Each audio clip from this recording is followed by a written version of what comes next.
well-known polygamous sect is back in the news. Authorities in Texas are fighting to seize a compound in Texas belonging to the group led by Warren Jeffs.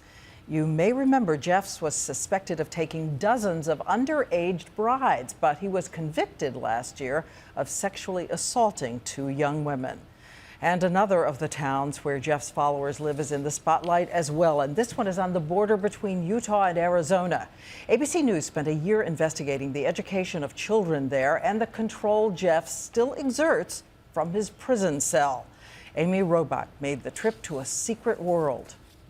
Deep in the desert on the border between Utah and Arizona, a polygamous sect of 8,000 people are still living a secret life, obeying the commands of their leader, Warren Jeffs. He was sentenced to life in prison for the sexual assault of girls as young as 14.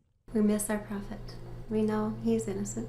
A year-long investigation by 2020 reveals that Jeffs, from behind prison bars, still controls every aspect of his followers' lives. Obey the prophet when he speaks, and you'll be blessed.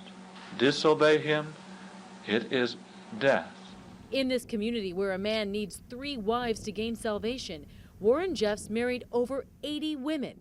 Every week, he issues bizarre orders that seem random to outsiders. Now it is down that you cannot eat corn. No sex between husband and wife.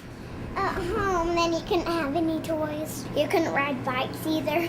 This community has often taken young boys out of school to work in construction. Willie Steed told us he helped build this multi-million-dollar house for Jeffs, even though his sentence was life. They said if we build it, then it would melt the bars or whatever in his jail and he would be released. Is Warren Jeffs in charge? We asked people all over town about Warren Jeffs, but no one would answer our questions. Excuse me, excuse me.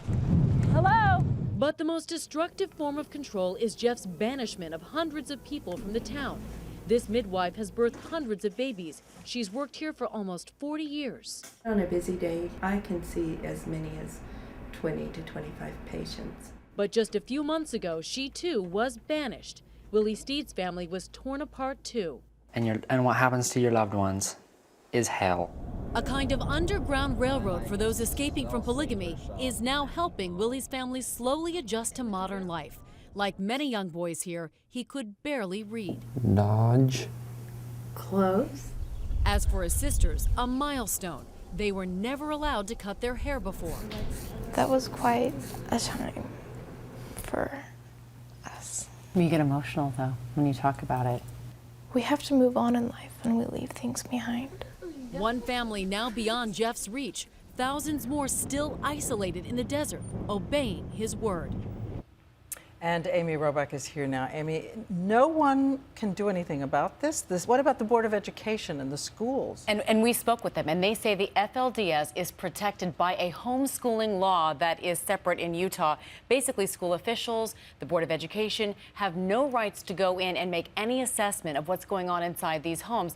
They cannot tell the parents what type of curriculum to use or to not use. They say their hands are tied. And what about the prison system and Jeff's sending out messages? We contacted the Texas Department of Criminal Justice, who told us that most offenders, like Warren Jeffs, have basic rights. They have rights to send and receive mail. They have rights to use the telephone. They have rights to have visitors on pre-approved guest lists, and those rights apply to Warren Jeffs. Tell me again the name of the group that is helping some of them get out. This is Holding Out Help, and they are so desperate for money and for help because they provide so much for these families who have nothing when they leave, not even a driver's license sometimes. All right, Amy Robach, as we said, going into a very secret world. Thank you.